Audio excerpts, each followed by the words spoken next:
मेहनत है अपनी ही शान। धरती माँ है धरती, मंदिर है खलिया। तू अमृत जो बोएगा धरती सोना उगलेगी। तू अमृत जो बोएगा धरती सोना उगलेगी। अपनी हिम्मत, अपना ईमान, अपनी मेहनत है अपनी ही शान।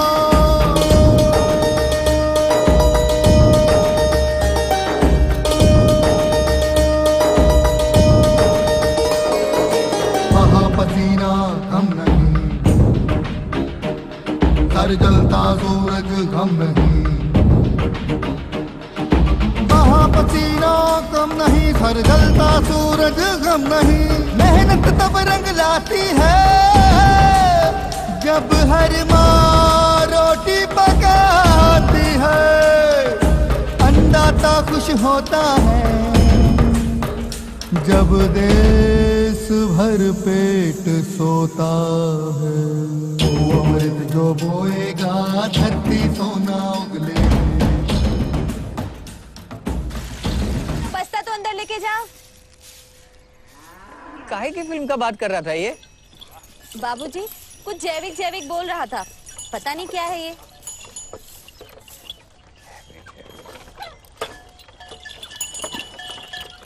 सुना है आज शाम को मीटिंग है और बड़े पर्दे पर पिक्चर भी दिखाएंगे।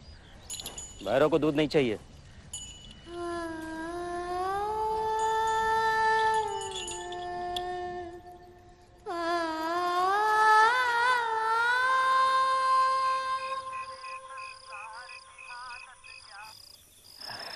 अरे विश्वनाथ, ये जैविक होता क्या है? अरे कुछ नहीं है बाबूजी, ये जो आसपास के किसान आजकल खेतों में दवाइयां डाल रहे हैं ना, अरे ये मैं पिछले 4-5 साल पहले डाल चुका हूँ। अब भाई कंपनी वालों को कुछ तो चाहिए ना हमें टिकाने के लिए, इसलिए किसी पुरानी दवाई का नाम जैविक रख कर ले आए होंगे। कुछ नहीं है जैविक पैविक। पर मीटिंग में जाने में हर्जा ही क्या है, ऊपर से पिक्चर भी दिखाएंगे वो लोग।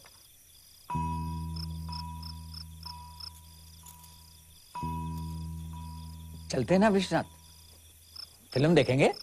बाबूजी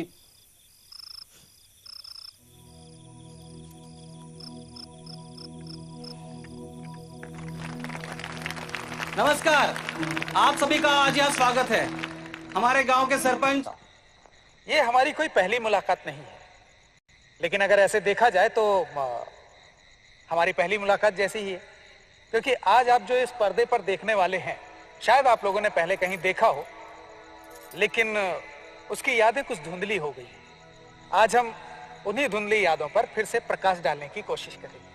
हम चाहते हैं कि आज से आपकी जिंदगी में एक नया अध्याय शुरू हो, और किसी भी नई बात को जिंदगी में अमल में लाने के लिए पहले उस बात का पूरी जानकारी होना बहुत आवश्यक है। खास इसीलिए हमने ये फिल्म आपके लिए बनाई है।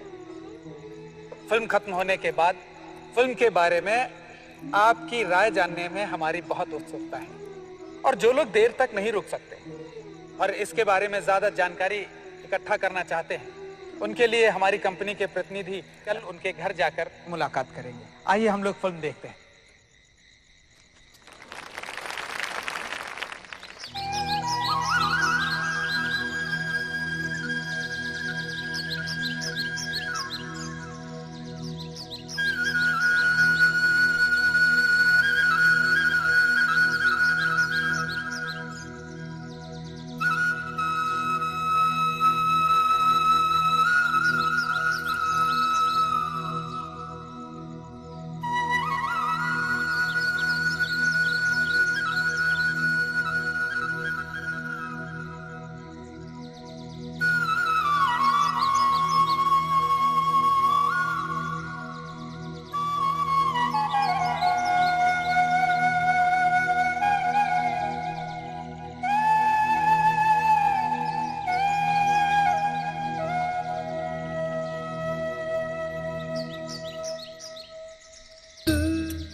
बिल्कुल ही नहीं बदली। जैसे कि हमारे देश के किसान, वो सदियों से हमारे अन्नदाता रहे हैं और हमेशा रहेंगे। हाँ, अगर कुछ बदला है तो वो है खेती के प्रति हमारा नजरिया और खेती करने के हमारे तौर तरीके।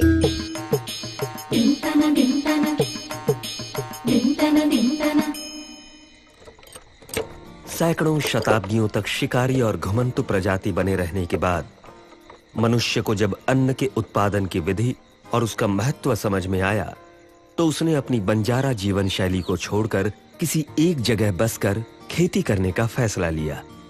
सदियों के अनुभव ने उसे खेती की बारीकियों को अच्छी तरह समझा दिया। उसे ऋतु चक्र और मौसम का ज्ञान हो गया। उसे मिट्टी की ताकत का, उसके स्वभाव का अंदाजा आ गया। कौन सी मिट्टी में कौन सी फसल और किस मौसम में कौन सी पैदावार सबसे अच्छा परिणाम देगी, ये भी वो जान गया था। मनुष्य ने प्रकृति के साथ उसके अनुसार खेती की और उसके सुखद परिणाम भी उसे मिले। खेती के सारे औजार एवं तौर तरीके प्राकृतिक थे।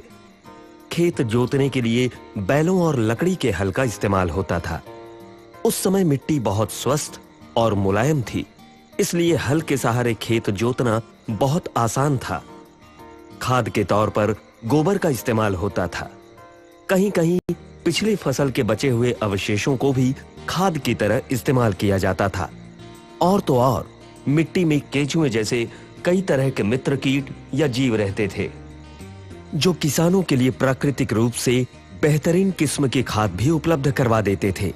साथ ही खेत की मिट्टी को ऊपर नीचे कर उसकी उर्वरकता को बढ़ाने में बड़ी सहायता करते थे।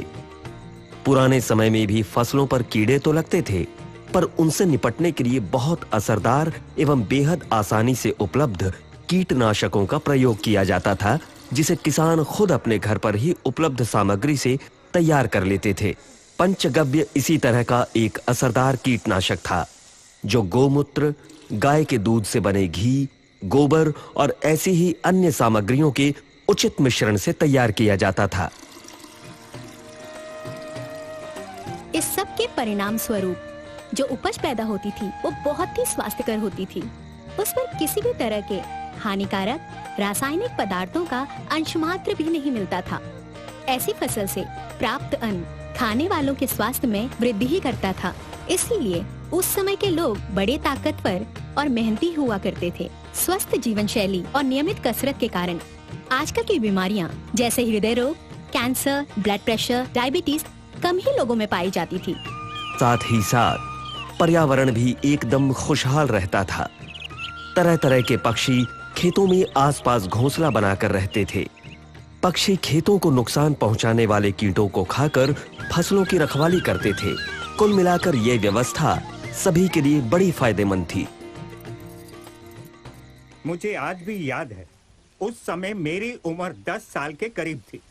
मेरे दादाजी उस वक्त भी खेतों में पसीना बहाते थे, घर परिवार के सारे कामकाज भी करते थे और अखाड़े में मेहनत भी करते थे। उन्हें हरा देना आसान नहीं था। जिंदगी भर दादाजी ने खेतों में जी तोड़ मेहनत की और वहां पैदा हुई फसल ही खाई। बहुत उम्दा जीवन जिया। हम सभी बच्चों को उन्होंने अच्छी आदतें देने की कोशिश भी की, खाने पहनने को भी अच्छा दिया, पर फिर भी पता नहीं हमारे अंदर उन जैसी बात क्यों नहीं। भाई मुझे तो अखाड़े में कोई भी हरा सकता है। सही कहा, मैं भी इस बात को उतना ही मानता हूँ। उस वक्त के लोगों की बात ही कुछ और थी। मेरे पिताजी खेती के साथ साथ अपने गांव की कबड्डी टीम के सबसे बलवान खिलाड़ी माने जाते थे और उनका दमखम कमाल का था। इनके मुकाबले का दूसरा कोई नहीं था और उनकी खुराक भी ज्यादा थी और तो और ताकत भी, और उनसे कोई भी बच नहीं सकता था। 100 किलो के अनाज की बोरी अपने पीठ पे उठाना उनके लिए आसान था। ये कोई बड़ी बात नहीं थी। अब वो पहली वाली बात नहीं रही। वाकई अब वो पहली वाली बात नहीं रही। आज आप किसी को 100 किलो का बोझा उठाने को कहें तो वो 25 किलो में ही जवाब दे जाएगा।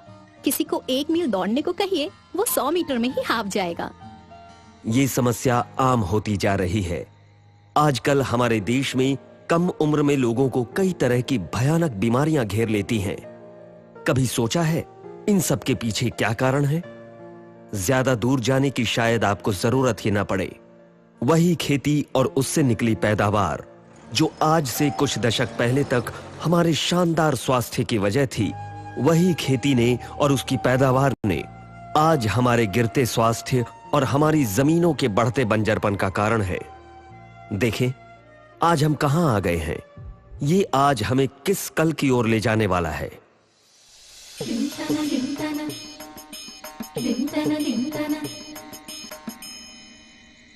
सदियों से भारत एक कृषि प्रधान देश रहा है।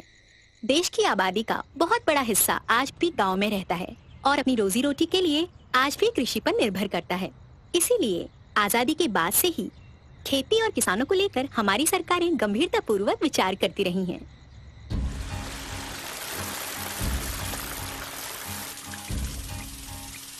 साठ के दशक तक आते आते भारत हरित क्रांति के लिए खुद को तैयार कर चुका था। पैदावार बढ़ाने के लिए और आधुनिक तरीके से खेती करने के लिए बड़े व्यापक पैमाने पर एक प्रयोग करने के लिए सरकार कमर कस चुकी थी। किसानों के लिए उन्नत बीज, रासायनिक उर्वरक और रासायनिक कीटनाशक उपलब्ध करवाए गए थे ताकि पैदावार इस हद तक बढ़ाई जा सके कि भारत खाद्यान्न के मामले में पूरी तरह से आत्मनिर्भर हो सके। और कुछ ही वर्षों में भारत के किसानों ने भारत को वो गौरव दिलवा भी दिया। इस हरित क्रांति ने किसानों को सच्चे अर्थों में अन्नदाता बना दिया।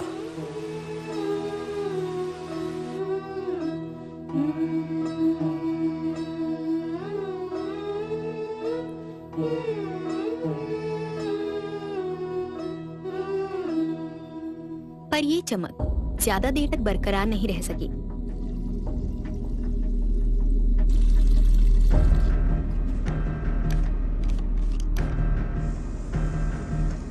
रासायनिक उर्वरकों, रासायनिक कीटनाशकों और उपचारित बीजों के जहां अपने अनेक फायदे होते हैं, वहां उनके अनेक ऐसे नुकसान भी थे जो अब धीरे धीरे सामने आने लगे हैं।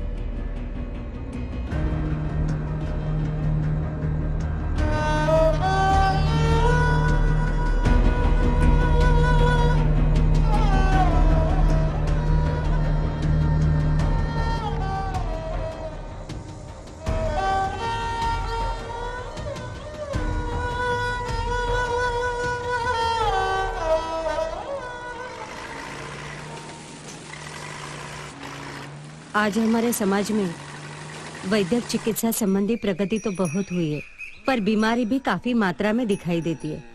और पहले जो बीमारियां ज्यादातर बुढ़ापे में होती थी, वह अब कम उम्र में ही हो रही है। इस रासायनिक खेती की वजह से तो पहले हमारी जमीन बीमार हो जाती है, पर रासायनिक खाद से हम बढ़ा हुआ उत्पादन तो बढ़ते देखते हैं। पर ये जो बने बनाए खाद का हम उपयोग करते हैं, वह सारे फसल के लिए सही है या जरूरी है, ऐसा तो नहीं होता। तो उसमें से कुछ बेकार हो जाते हैं, कुछ जहरीले यौगिक खाद बन जाते हैं, वहाँ जमीन में ही पड़े रहते हैं या फिर पानी में घुल के रह जाते हैं। कुछ वायु बनकर हवा में घुल जाते हैं।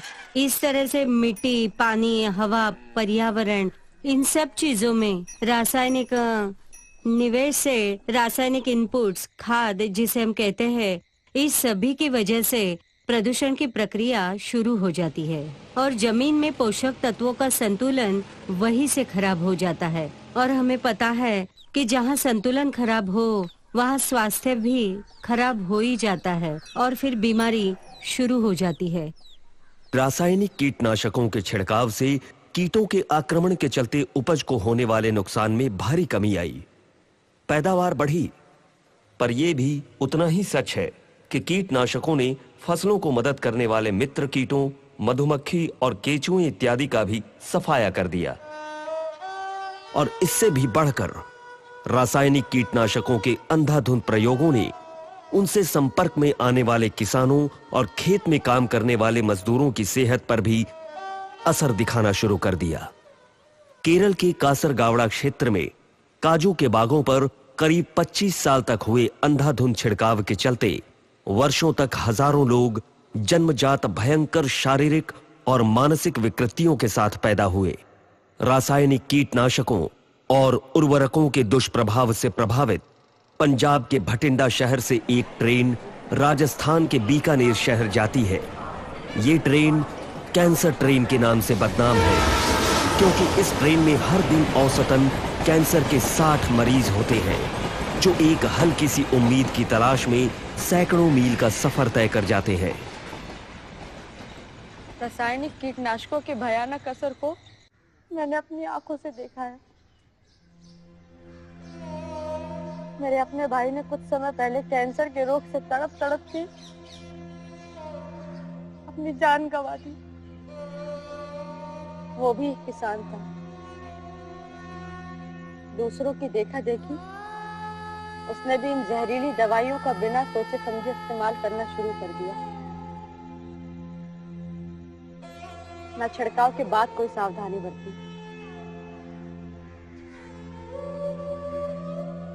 वो खेतों में बिना मुंह ढके घूमता रहता था। वही अनाज और फल उसने भी खाए।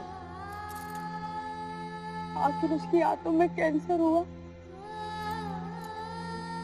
मेरी आंखों के साथ।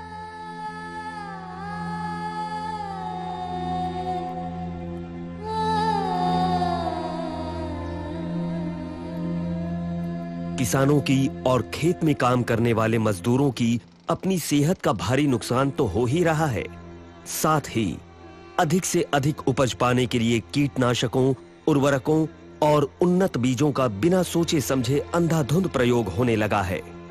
परिणाम स्वरूप जमीन कठोर और बंजर होती जा रही है। पहले मिट्टी अक्सर मुलायम होती थी, इसलिए बैलों वाले हल उस पर आसानी से चल जाते थे, पर अब खेतों की मिट्टी कठोर होती जा रही है, इसलिए ट्रैक्टरों पर ही निर्भर रहना पड़ता है। उधर रासायनिक कीटनाशकों के प्रति नई प्रतिरोध क्षमता उत्पन्न कर कीट हर बार पहले से ज्यादा मजबूत होकर हमला करने लगे। हरित क्रांति की शुरुआत में रासायनिक कीटनाशकों का प्रयोग 30 दिन में केवल एक बार होता था।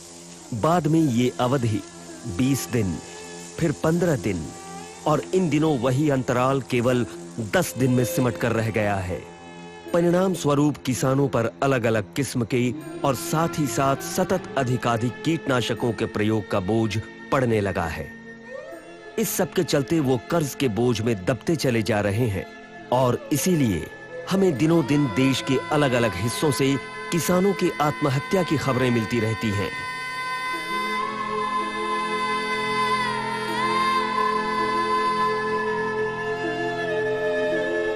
लोग किसानों को दोष देते हैं, उन्हें गंवार कहते हैं, किंतु कोई उनकी तकलीफों को नहीं समझ पाता। किसान भी इसी समाज का हिस्सा है। अपने बच्चों के लिए वही सब चीजें चाहता है जो बाकी लोग चाहते हैं।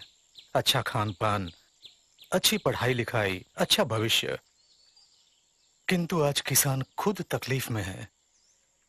वो अपनी फसलों को सुरक्षित रखना चाहता है, बाजार और लोगों तक सेहतमंद माल पहुंचाना चाहता है। वो किसी की जान नहीं लेना चाहता।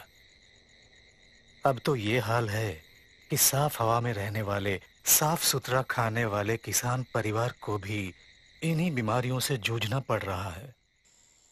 किसी न किसी को कुछ करना होगा, कोई इलाज ढूंढना होगा, वरना बहुत देर हो जाएगी।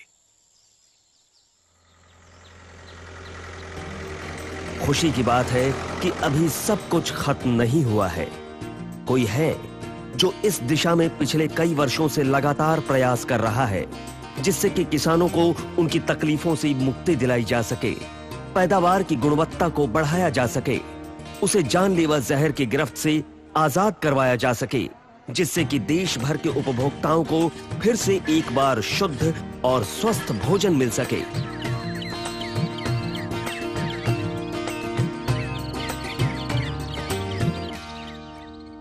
आइए देखते हैं ऐसे कौन से क्रांतिकारी कदम उठाए गए हैं और कौन है वो लोग जो किसानों को उनकी समस्याओं से मुक्ति दिलाने के लिए इतनी लगन से काम कर रहे हैं। समूह का हिस्सा होने के साथ साथ भारत में उपज संरक्षण और व्यवस्थापन क्षेत्र की प्रमुख कंपनी है।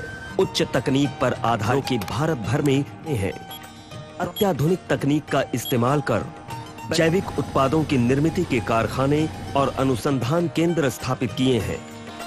कंपनी के 600 से अधिक कर्मचारी, जिनमें 200 से ज्यादा कृषि विशेषज्ञ हैं, किसानों की सेवा में पूरी निष्ठा और समर्पण से जुटे हैं। भारत के 22 राज्यों में कंपनी के उत्पादों की बिक्री और वितरण की व्यवस्था को संभालने के लिए 6000 से ज्यादा विश्वसनीय व्यावसायिक भागीदार हैं। इस बेहतरीन वितरण व्यवस्था का लाभ अब तक देश भर के 10 लाख से अधिक किसान उठा चुके हैं। कंपनी के पास केंद्रीय कीटनाशक बोर्ड और पंजीकरण समिति से मान्यता प्राप्त 200 से अधिक उत्पाद हैं। नई पीढ़ी से ये अपेक्षा रखते हैं कि वो प्राकृतिक संसाधनों जैसे भूमि, जल और वायु की प्रदूषण से रक्षा करेंगे। इसी उद्देश्य को ध्यान में रखते हुए उनकी कंपनी ऐसे जैविक उत्पाद तैयार करती है जिससे न सिर्फ इन सभी प्राकृतिक संसाधनों की रक्षा होती है, लोगों की सेहत में भी सुधार होता है। कहावत भी है कि खोई दौलत वापस कमाई जा सकती है, पर खोई हुई सेहत वापस पा लेना बेहद मुश्किल होता है।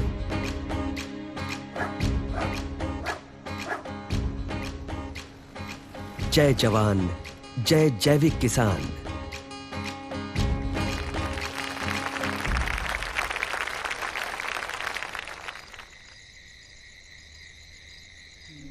साढ़े 11 बज चुके हैं। कब सोएंगे, कब उठेंगे? सुबह होश ना पड़े तो अच्छा है, नहीं तो फिर वही सीधे 8:30 बजे जाकर स्प्रे करना पड़ेगा। अरे वासु, तुम ये मूर्ति बनी क्यों खड़ी हो भाई? अरे देखो, मुन्ना को चादर उड़ा दो, तुम भी जाके सो जाओ, सुबह जल्दी उठना पड़ेगा। 20 टंकी स्प्रे मारना है, लोड शेडिंग हुई तो तुम्हें पानी भी लेकर आना पड़ेगा। सो जाओ जाके।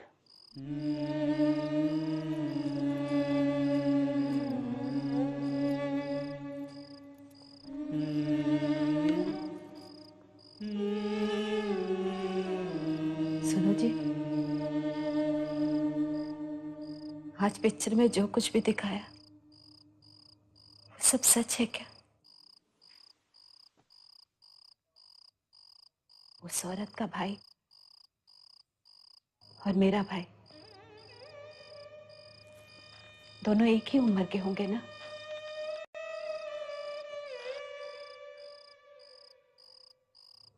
अपने दिनेश को भी बीड़ी, सिगरेट, शराब, किसी चीज की आदत नहीं थी, फिर उसको कैंसर क्यों?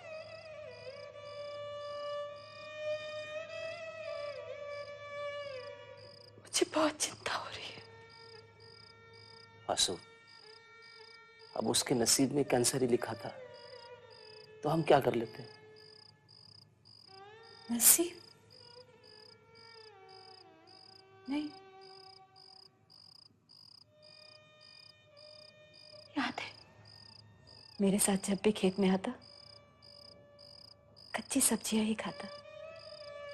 कच्ची भिंडी, टमाटर, काकड़ी। मैं बोल बोल के थक गई। भाई धोकर खा, पर नहीं। आसू, दरअसल क्या है कि तुम्हारे ऊपर उस पिक्चर का भूत सवार है। जाओ चुपचाप सो जाओ, मुन्ना को भी ठीक से सुलाओ।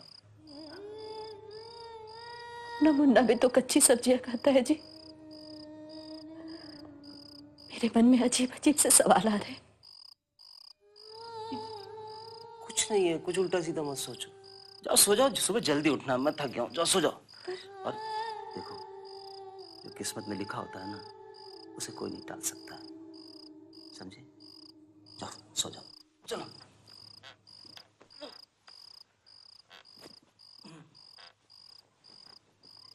अच्छा, बत्ती बंद कर दो।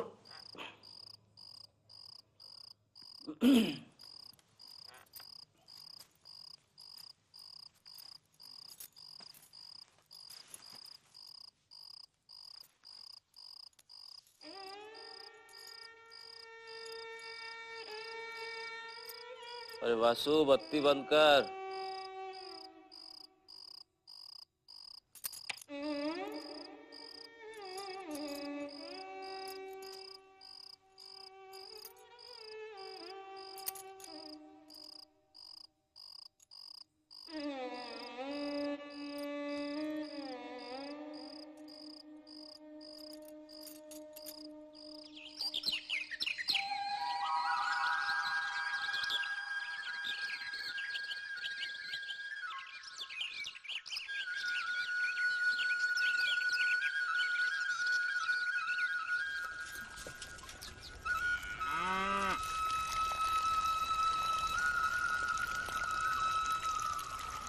वासु, मैंने तुमसे कल ही कहा था कि सुबह जल्दी निकलना है, और तुम्हारी ये खटर पटर अभी तक चल रही है। 20 टंकी स्प्रे मारना, दोपहर हो जाएगी, जल्दी चलो यार। सुनो जी, मैं कहती हूँ ये स्प्रे मारना जरूरी है क्या? कितने कीड़े लग गए सब्जियों में वासु, अगर स्प्रे नहीं किया तो सब बर्बाद हो जाएगी। अच्छा अच्छा, पर हम अपने खेतों में गोबर खाद डालते हैं ना, तो रासायनिक खाद डालने का क्या मतलब है? क्या मतलब है क्या का? हा? अगर गोबर खाद से काम चलता तो हम ये रासायनिक खाद क्यों इस्तेमाल करते? अरे 4 टोकरी गोबर खाद एक तरफ और 1 मुट्ठी रासायनिक खाद एक तरफ, समझ में आया? सुनो जी, अपने पास बैल भी तो है, तो हम ट्रैक्टर से खेत क्यों जोतते हैं? अरे मैं पिछले 1 घंटे से चलो चलो की रट लगा रहा हूँ और तुम यहाँ खड़े खड़े मेरा इंटरव्यू ले रही हो। ये क्यों करते हैं, वो क्यों करते हैं? ज्यादा दिमाग चलाने की जरूरत नहीं है, समझी? जितना कह रहा हूँ सिर्फ उतना करो, गुठलियां मत गिनो। चलो अब यहाँ से। अपने घर में मुझे बीमारियां नहीं चाहिए, मैं नहीं आऊंगी आपके साथ। आपको जो करना है आप कीजिए, मैं मेरे बेटे को दवाई से भीगी हुई सब्जियां नहीं खिलाऊंगी। वो पिक्चर क्या देख ली, आज डॉक्टर नहीं बन गई हो और मुझसे बहस कर रही हो यहाँ? जी अच्छे समय पर आए हो तुम। ये बताओ तुम क्या चाहते हो? ये पिक्चर दिखाकर हमारे घर में झगड़ा लगवाना चाहते हो क्या? अब तुम हमें खेती करना सिखाओगे? 10 साल का था, 10 साल का, तब से खेतों में अपने हाथ से हल चलाया मैंने। आज आए हो तुम हमें खेती करना सिखाने के लिए। अरे जितनी दवाइयों के तुम्हें नाम तक नहीं याद होगे ना, उससे कहीं ज्यादा दवाइयां मैं अपने खेतों में इस्तेमाल कर चुका हूँ। खबरदार जो आज के बाद तुम यहाँ आए किसी पिक्चर मीटिंग सीटिंग के लिए बुलाने के लिए। आनंद भैया, आप इनकी बात मत सुनिए। मैं तो कहती हूँ कि अच्छा किया आपने जो हमें सिनेमा दिखा दिया। मेरे मन में बहुत से सवाल हैं आनंद भैया। अरे वसुंधरा, अब मेरे सब्र की इम्तिहान हो रही है। अब मेरा दिमाग ज्यादा खराब मत कर, सब्र का इम्तिहान मत ले तू मेरा, बस। लेकिन अरे विश्वनाथ, वो क्या कह रही है समझ तो ले। अरे कुछ नहीं कह रही बाबूजी, जब से वो पिक्चर देख के आई दिमाग खराब हो रखा है इसका। एक ही बात की रट लगा रखी है, ये क्यों नहीं करते, वो क्यों नहीं करते। अरे नहीं करता यार, मेरी मर्जी। और तुम्हारा क्या है? तुम्हें तो घूमने के लिए एसी कार चाहिए, रहने के लिए बंगला चाहिए, तुम्हारे बच्चे अंग्रेजी स्कूल में पढ़ने चाहिए, तो हम किसानों के बच्चे क्यों ना पढ़े? नहीं देना चाहते ये फव्वारा हम अपने बच्चों के हाथों में। अरे हम भी तो वही कह रहे हैं कि इसे कभी ये फव्वारा मारने की जरूरत ही ना पड़े, इसलिए शानदार जैविक खेती करो और मरो। मुझे एक बात बताओ, मेरे खेत में पिछले साल 1 एकड़ में 25 कुंटल गेहूं निकला था, क्या तुम्हारा ये जैविक देगा 25 कुंटल गेहूं? बिल्कुल देगा, पर आपको अपने खेत की देखभाल करनी पड़ेगी, थोड़ा सब्र करना पड़ेगा। ये मिट्टी कोई दवा की बोतल नहीं कि स्प्रे की और फेंक दी। अरे इस मिट्टी ने पीढ़ियों से हमारा साथ दिया है, और हम अपने बच्चों को क्या देकर जाएंगे? ये बुझी हुई जमीन, ये बंजर हो चुकी धरती। अब आप ही बताइए। बात तो तुम सही कह रहे हो, पर ये जैविक है क्या? मैं आपको बताता हूँ। आप बाबूजी को समझाइए, मैं चाय लेकर आती हूँ। और चुपचाप चाय पियो और यहाँ से निकल लो। खबरदार यहाँ बैठकर इन लोगों को बहकाने की कोशिश की तो। कैसे बात कर रहे हैं आप? मेहमानों से कोई ऐसे बोलता है क्या? और फिर वो हमारे भले के लिए ही कह रहे हैं ना। अब तुम मुझे बताओगी वो क्या इसके लिए कह रहा है, क्या कह रहा है? अपनी अकल जरा अपने पास ही रखो, नहीं तो जानती हो ना सुबह से दिमाग खराब करके रखा हुआ है। अरे जब ब्याह कर लाया था तो गाय और बैल में फर्क नहीं मालूम था, मैंने सिखाया मैंने, और आज चली मुझे खेती करना सिखाने वाली। औकात में रहो अपनी, मत आना मेरे काम के बीच में। मेरा बच्चा दवाइयों वाली सब्जी नहीं खाएगा। अरे तो क्या मिट्टी खाएगा वो? अरे जब हम सब किसान खेतों में मेहनत करते हैं तब जाके कहीं सब लोग भरपेट सोते हैं। देश भर पेट सोता है तो फिर क्यों कोई रोता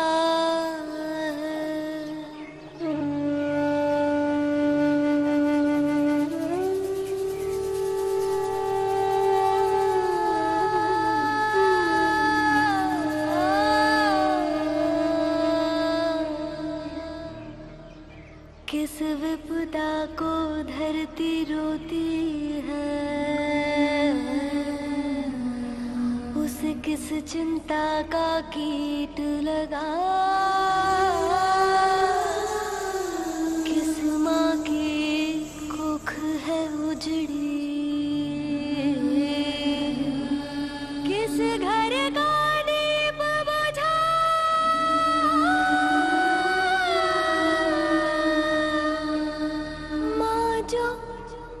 कौल देती थी तुतला सा पहला बोल देती थी, उस प्यार में किसने जहर सा घोल दिया।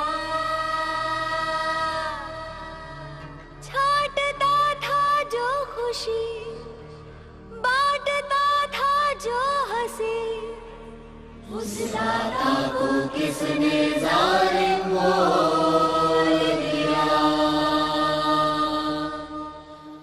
तू जहर जो बोएगा धरती मौत ही उगलेगी। तू जहर जो बोएगा धरती मौत ही उगलेगी। कर हिम्मत, अब कर हिम्मत, कर हिम्मत, अब कर हिम्मत। नया सवेरा आएगा, खेत खेत लहराएगा। नया सवेरा आएगा, खेत खेत लहराएगा। अब वो नहीं कमजोर नहीं, लालच की अंधी होड़ नहीं, झूठ की कोई दाढ़ नहीं, दिल पे काली छाप नहीं, फसल में जहर का सांप नहीं, कोई ताप नहीं, संताप नहीं, कोई पाप नहीं। जय जवान,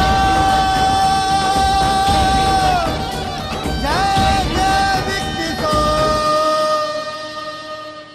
आनंद भैया, मैं जैविक तरीके से खेती करके देखना चाहती हूँ और मुझे पूरा भरोसा है कि अगर मैं अपने काम में सफल रही तो मेरे पति भी जैविक तरीके से खेती करने की शुरुआत कर देंगे। तो अब आप बताइए कि मुझे करना क्या है। आपका भरोसा देख के मुझे यकीन हो गया है कि आपको जैविक खेती में सफलता मिलेगी और जरूर मिलेगी। और जैविक खेती बहुत आसान है। जैसे बच्चे को शुद्ध और पोषक दूध मिले, इसके लिए माँ शुद्ध और पोषक खाना खाती है। ऐसी कोई दवाइयाँ नहीं खाती जिससे कि उसकी सेहत पर बुरा असर पड़े। बस ऐसी कुछ बातों का ध्यान जैविक खेती में रखना है। आपको आपके खेत में सिर्फ और सिर्फ जैविक खाद और जैविक कीटनाशक का इस्तेमाल करना है, वो भी जो हमारी कंपनी ने खास तौर से आपके लिए बनाए हैं। इन खाद और कीटनाशकों के इस्तेमाल से धरती माता के उपजाऊपन में किसी तरह की कोई कमी नहीं आती। इस बात का भी खास ध्यान रखा गया है कि इन उत्पादों से मिलने वाली उपज के सेवन से किसी की भी स्वास्थ्य पर, चाहे वो बच्चे हों या बड़े, किसी तरह का कोई बुरा असर न पड़े। पर ये जैविक खाद और कीटनाशक मिलते कहाँ हैं? किसी भी खाद बीज की दुकान पर। अब आप मुझे ये बताइए कि आपको आपके खेत में लगाना क्या है? हमने कुछ दिनों पहले अपने जमीन पर सब्जियां लगाई हैं और उसमें किसी भी तरह का रासायनिक खाद और कीटनाशक नहीं डाला है अभी तक। तो उसी में से 1 एकड़ जमीन पर मैंने जैविक तरीके से खेती करने का फैसला किया है। बढ़िया, मैं कल ही आपके खेत पे आता हूँ और आपके 1 एकड़ के लिए आपको सैंपल देके जाता हूँ और आगे आपको बताते रहूंगा कि आपको किस तरह के जैविक उत्पादों का प्रयोग करना है। जी।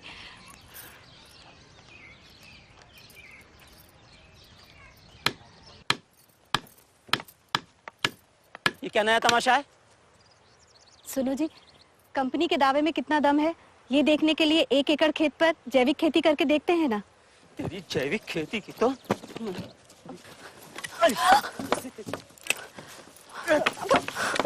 अभी के भी अपना सामान बांध और मायके निकल। नहीं चाहिए मुझे ऐसी बीबी जो अपनी मनमानी करती हो। मालूम है तुझे कितने महंगे रोप लगाए मैंने? मैंने नहीं, हमने लगाया है। 14 साल हो गए इस ब्याह को। जब से आपके घर में आई हूँ, दिन रात, जाड़ा गर्मी बरसात, आपके साथ खुद को भी खपाया है मैंने इन खेतों में। तो फिर जा, अब जाकर अपने बाप के खेत में जान खपा। क्या बकवास कर रहा है विश्वनाथ तू? उसको अपने बाप के खेत में खपने के लिए कह रहा है? अरे अभी मैं जिंदा हूँ और ये मत भूल कि जमीन मैंने ही दी है तुझे। उम्र निकल गई लेकिन इस धरती ने हमेशा सोना दिया है हमें। ये मिट्टी हमसे कभी नहीं रूठी, लेकिन अब देखो ये हालत, क्या दुर्दशा हो रखी है इसकी। जैविक खेती आने वाले समय की बस यही एक मांग है वसुंधरा, वरना सब कुछ खत्म हो जाएगा। तू लगा आपने 1 एकड़ में खंबे, और विश्वनाथ वो रहा तेरा 1 एकड़। देखता हूं तुम दोनों में जीत किसकी होती है। वसुंधरा लगा खंबे, देखता हूं कौन रोकता है। कर हिम्मत, अब कर हिम्मत, कर हिम्मत, अब कर हिम्मत। नया सवेरा आएगा, खेत खेत लहराएगा।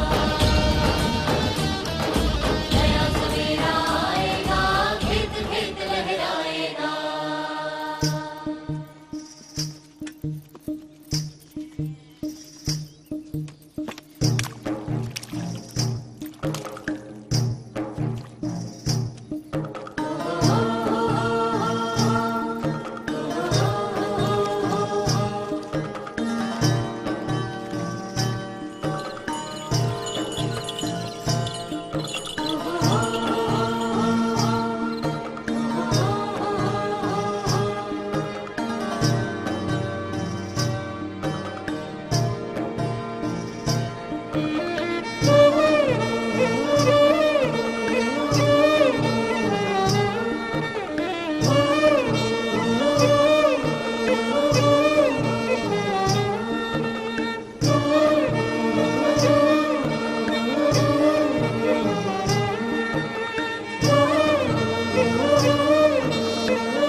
बापू हमारा भी माल लेके जाओ ना ट्रैक्टर पे। जैविक माल ट्रैक्टर पर? बेटा तुम्हें तो बैलगाड़ी चाहिए, बैलगाड़ी, उसमें लेकर जाओ। अरे बापू बैलगाड़ी बेटा।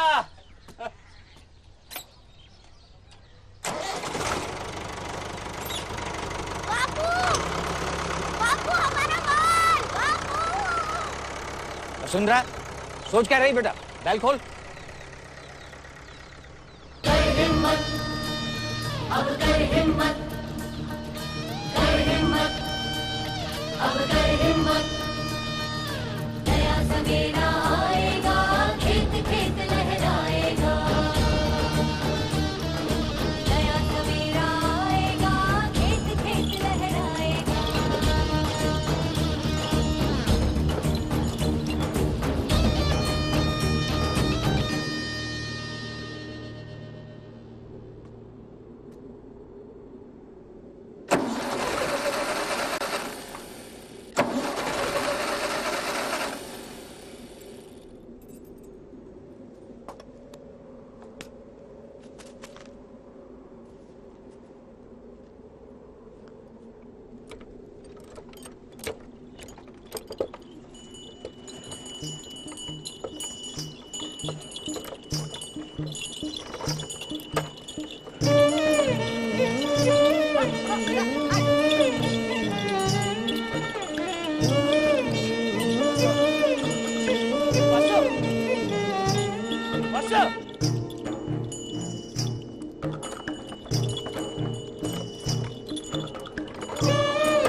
आओ भैया 30 रुपए किलो। 30 रुपए किलो।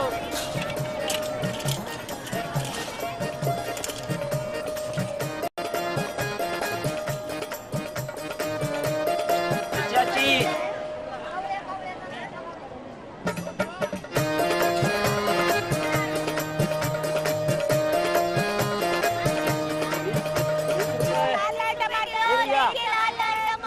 चाचा ले जाओ 30 रुपए किलो। जैविक वाले टमाटर आ जाओ आ जाओ आ जाओ आ जाओ ले लो आ जाइए आ जाइए 35 रुपए किलो। 35 टमाटर 30 रुपए किलो। जैविक वाले टमाटर किलो 30 रुपए। 35 रुपए किलो जैविक वाले के टमाटर 30 रुपए किलो। आपके पास 30 रुपए और इनके पास 35 रुपए, ऐसे क्यों? भैया जी आप वजन करो। लो एकदम ताजा जैविक माल लो, रासायनिक खाद कीटनाशक के बिना वाला ताजा ताजा एकदम शुद्ध। भैया जी रुको। क्या हो बहन जी? क्या आपका माल सचमुच जैविक है? एकदम 100% जैविक। मेरी माँ ने बहुत मेहनत की है और वो कहती है कि दूसरों के बच्चों को सब्जियों में मिला हुआ जहर नहीं देना है। अरे वाह, बड़े होशियार हो तुम। नाम क्या है तुम्हारा? मेरा नाम प्रकाश और माँ का नाम वसुंधरा। वसुंधरा, जैसा नाम वैसे ही गुण। भैया जी कुछ सीखो इनसे, ये जैविक खेती कर रही है। मैं खुद एक अनाथालय की ट्रस्टी हूँ और मैं मेरे बच्चों को ये जहर नहीं खिलाऊंगी। वसुंधरा जी, मैं ये सारे टमाटर खरीदूंगी। धन्यवाद मैडम जी। तौल दूं मैं? हाँ हाँ, वजन करो। 30 रुपए किलो, 30 रुपए किलो।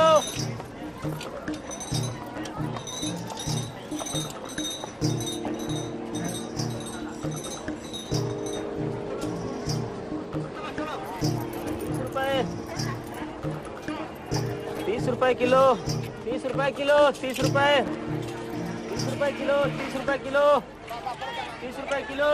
बापू मैं रुकता, पर अम्मा के पास ज्यादा पैसे ना, इसलिए मैं जा रहा हूँ।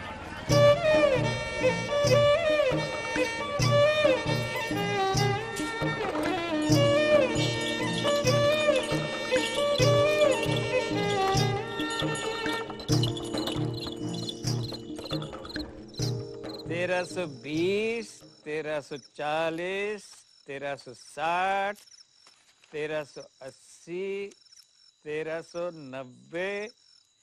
अरे बेटी कमाल कर दिया तूने तो पहली बार में ही।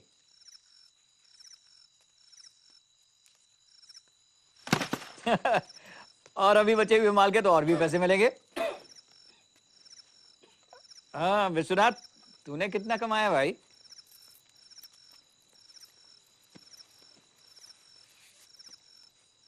वाह,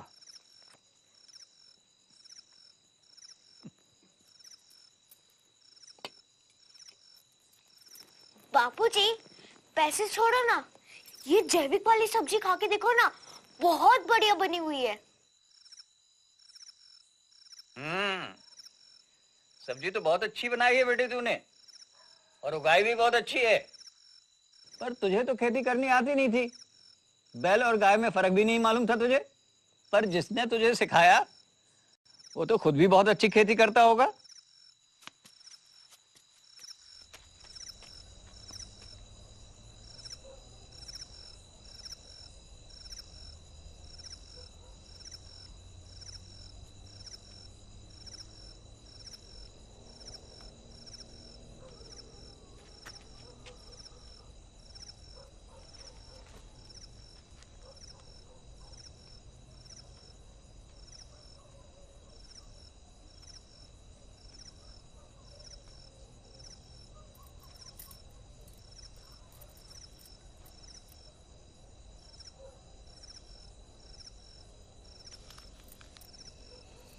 ये लीजिए।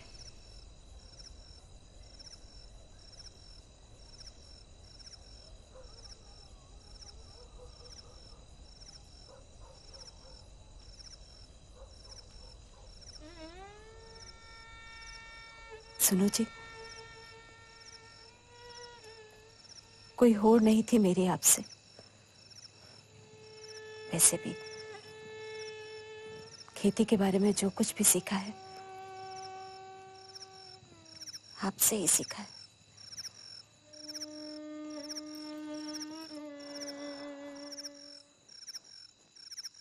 सच कहूं तो जब मेरे मन में आया कि मैं अपने बच्चे को ऐसी सब्जी नहीं खिला सकती, तो मैं दूसरों के बच्चों को ऐसी सब्जी कैसे खाने दे सकती हूँ?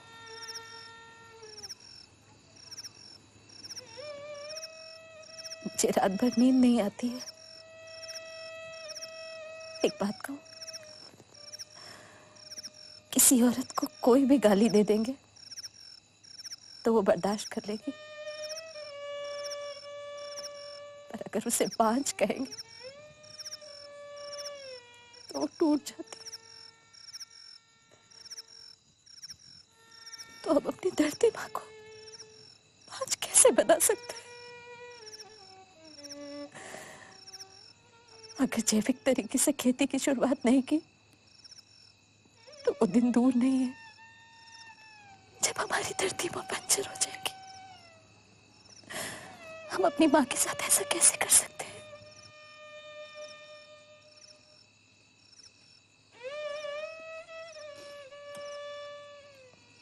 मुझे माफ कर दे बासु। मेरा दिमाग खराब हो गया था। मैंने तुझे बहुत बुरा भला कहा। मुझे माफ कर दे। माफ कर दे मुझे। उससे मैं मर गई क्या? जानती हूँ, जान छिड़कते हैं आप मुझ पर।